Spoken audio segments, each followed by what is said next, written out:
বিষয় হলো এক রাইটার শহরে থাকতেন বহুদিন থেকে। শহরের চিৎকার চেঁচামেচি, গাড়ির শব্দ, দূষণ, ধোঁয়া তার ভালো লাগে না। সেখান থেকে তিনি ডিসিশন নিলেন এক মনোরম পরিবেশে, প্রকৃতির মাঝে, একেবারে নিঃসঙ্গ পরিবেশে। এই যে আমি যে পরিবেশে এসেছি এটা দেখেই কথাটি মনে পড়ে গেল।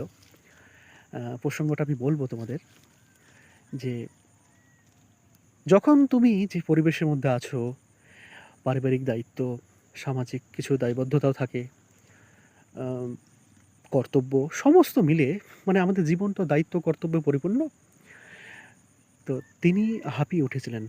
তিনি কি করলেন? সমস্ত কিছু ছেড়ে নিজেকে একাকিত্বের মধ্যে ডুবিয়ে ফেললেন।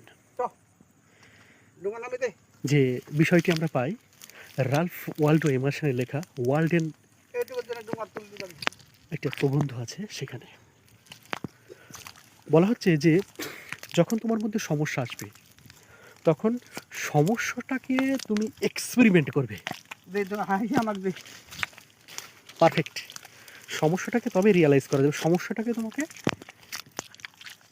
এক্সপেরিমেন্ট করতে হবে নিঃসঙ্গ পরিবেশে।